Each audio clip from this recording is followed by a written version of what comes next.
എല്ലാവരും എപ്പോഴും ആഗ്രഹിക്കുന്ന ഒരു കാര്യമുണ്ട്. എങ്ങനെയെങ്കിലും ഒന്ന് കോടീശ്വരനാകണം, ഇഷ്ടം പോലെ പണം ഉണ്ടാക്കണം, ജീവിതം ആഡംബരപൂർണ്ണമാക്കണം എന്നൊക്കെ. പലപ്പോഴും കഠിനമായി അധ്വാനിച്ച് മടുക്കുമ്പോഴോ സാമ്പത്തിക ബുദ്ധിമുട്ടുകൾ വരുമ്പോഴോ ഒക്കെ നമ്മളിങ്ങനെ വിചാരിക്കാറില്ലേ, വല്ല കോടീശ്വരന്മാരുടെ മക്കളായി ജനിച്ചാൽ മതിയായിരുന്നു എന്ന്. ജനിക്കുമ്പോഴേ ലക്ഷക്കണക്കിന് കോടി രൂപയുടെ ആസ്തിയും വലിയ ബിസിനസ് സാമ്രാജ്യവും ഒക്കെ കയ്യിൽ കിട്ടുന്ന ആ ഒരു ജീവിതം എത്ര സുഖകരമായിരിക്കുമെന്ന് നമ്മൾ ചിന്തിക്കാറുണ്ട്. എന്നാൽ അടുത്ത കാലത്തായി ടെക്നോളജി രംഗത്തെ പ്രമുഖരും വാൾസ്ട്രീറ്റ് നിക്ഷേപകരും ഹോളിവുഡ് താരങ്ങളും ഉൾപ്പെടെ അതിസമ്പന്നർ ഒരു വിപ്ലവകരമായ തീരുമാനമെടുത്തിരിക്കുകയാണ്. തങ്ങളുടെ മക്കൾക്കായി വലിയ തോതിൽ പണം മാറ്റി വെക്കില്ല എന്നതാണത്. കോടിക്കണക്കിന് രൂപയുടെ പാരമ്പര്യ സ്വത്ത് കുട്ടികളുടെ ലക്ഷ്യബോധത്തെ തകർക്കുകയും ജീവിത യാഥാർത്ഥ്യങ്ങളെ വികലമാക്കുകയും അവരിൽ വ്യക്തിത്വ പ്രതിസന്ധികൾ ഉണ്ടാക്കുകയും ചെയ്യുമെന്ന ചിന്തയിലാണ് ഇവർ തങ്ങളുടെ വിൽപത്രങ്ങൾ തിരുത്തി എഴുതുന്നത്. മക്കൾക്ക് തങ്ങളുടെ കുടുംബപ്പേര് വഴി വലിയൊരു സൗഹൃദ വലയം ലഭിച്ചേക്കാം.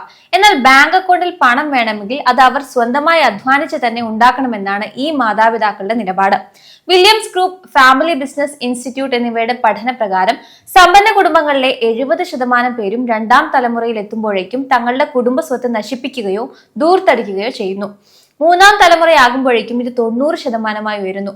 ഇത് തടയാൻ കോടീശ്വരന്മാർ തങ്ങളുടെ ജീവകാരുണ്യ പ്രവർത്തനങ്ങളിലൂടെ ജീവിച്ചിരിക്കുമ്പോൾ തന്നെ സ്വത്ത് വലിയ തോതിൽ ചിലവഴിക്കുന്നു.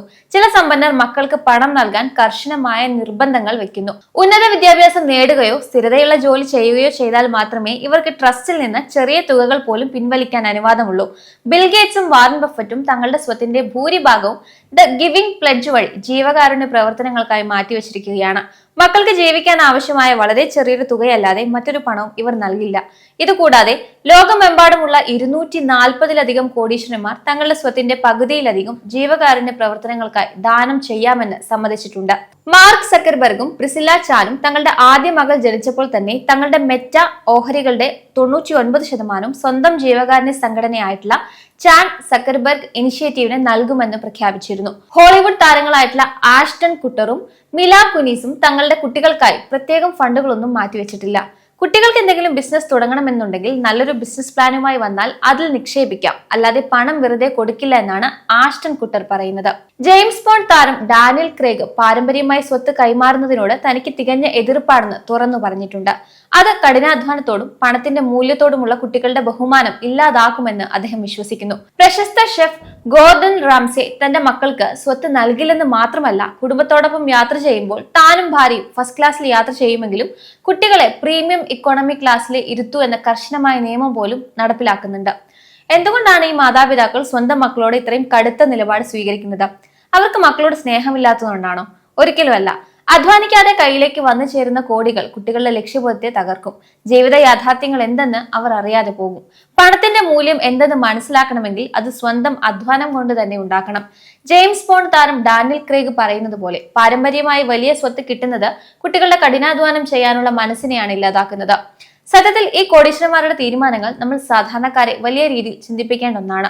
നമ്മളിൽ പലരും എപ്പോഴെങ്കിലും ഒരിക്കലെങ്കിലും ചിന്തിച്ചിട്ടുണ്ടാവും, നമ്മുടെ കാരണവന്മാർ നമുക്കായി ഒന്നും ഉണ്ടാക്കി വെച്ചിട്ടില്ലല്ലോ എന്ന്, അല്ലെങ്കിൽ നമുക്കൊരു വലിയൊരു പാരമ്പര്യ സ്വത്ത് ഉണ്ടായിരുന്നെങ്കിൽ ജീവിതം എത്ര സുഖകരമായേനെ എന്ന്. സ്വന്തമായ ഒരു വീടുണ്ടാക്കാനോ വണ്ടി എടുക്കാനോ ലോൺ എടുത്ത് EMI അടച്ച് കഷ്ടപ്പെടുമ്പോൾ ഈ വക ചിന്തകൾ വരുന്നത് സ്വാഭാവികമാണ്.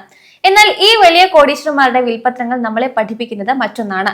നമുക്ക് പാരമ്പര്യമായി വലിയൊരു സാമ്രാജ്യം കിട്ടാത്തത് വലിയൊരു അവസരമാണ്. കാരണം എല്ലാം പ്ലേറ്റിൽ റെഡിയായി കിട്ടുമ്പോൾ കിട്ടുന്ന സുഖത്തേക്കാൾ സ്വന്തം കഠിനാധ്വാനം കൊണ്ട് പൂജ്യത്തിൽ നിന്ന് നമ്മൾ ഓരോന്നും കെട്ടിപ്പടുക്കുമ്പോൾ കിട്ടുന്ന ആത്മവിശ്വാസമാണ്. അതാണ് യഥാർത്ഥ സമ്പത്ത്. മാതാപിതാക്കൾ എന്ന നിലയിൽ മക്കൾക്ക് വേണ്ടി വലിയ തോതിൽ സ്വത്ത് സമ്പാദിച്ചു കൂട്ടുന്നതാണ് ഏറ്റവും വലിയ കടമ എന്ന് നമ്മൾ കരുതരുത്. വീടും സ്ഥലവും ബാങ്ക് ബാലൻസും എല്ലാം നമ്മൾ അവർക്കായി ഒരുക്കി വെക്കുമ്പോൾ ഓടുമ്പോൾ യഥാർത്ഥത്തിൽ അവരുടെ അതിജീവന ശേഷിയാണ് നമ്മൾ ഇല്ലാതാക്കുന്നത്. കുട്ടികൾക്ക് മീൻ പിടിച്ചു കൊടുക്കുന്നതിനേക്കാൾ നല്ലത് അവരെ മീൻ പിടിക്കാൻ പഠിപ്പിക്കുന്നതാണ് എന്ന് പറയാറില്ലേ? അത് തന്നെയാണ് ഇവിടെയും പ്രസക്തം. നമ്മൾ മക്കൾക്ക് നൽകേണ്ടത് ഭൗതികമായ സ്വത്തല്ല, മറിച്ച് ആ സ്വത്ത് എങ്ങനെ സ്വന്തമായി കെട്ടിപ്പടുക്കണമെന്ന അറിവും പ്രാപ്തിയുമാണ്. ₹1 മൂല്യം എന്താണെന്ന് അവർ സ്വന്തം വിയർപ്പിലൂടെയും അധ്വാനത്തിലൂടെയും മനസ്സിലാക്കട്ടെ. പരാജയങ്ങളെ നേരിടാനും പ്രതിസന്ധികളിൽ നിന്ന് വീണ്ടും എഴുന്നേൽക്കാനും അവരെ പ്രാപ്തരാക്കുകയാണ് വേണ്ടത്. സ്വന്തം കാലിൽ നിൽക്കാനുള്ള ആത്മവിശ്വാസവും പണം കൈകാര്യം ചെയ്യാനുള്ള സാമ്പത്തിക അച്ചടക്കവും മികച്ച വിദ്യാഭ്യാസവും മാത്രമാണ് മാതാപിതാക്കൾ കുട്ടികൾക്ക് നൽകേണ്ട ഏറ്റവും വലിയ പാരമ്പര്യ സ്വത്ത്. തങ്ങളുടെ സ്വന്തം സാമ്രാജ്യം അവർ സ്വന്തമായി കെട്ടിപ്പടുക്കട്ടെ. അങ്ങനെ ഉണ്ടാക്കുന്ന വിജയത്തിന് മാത്രമേ ദീർഘായുസും സംതൃപ്തിയും ഉണ്ടാവുകയുള്ളൂ എന്ന് ഈ ആധുനിക കോടീശ്വരന്മാരുടെ ജീവിത തീരുമാനങ്ങൾ നമ്മെ ഓർമ്മിപ്പിക്കുന്നു.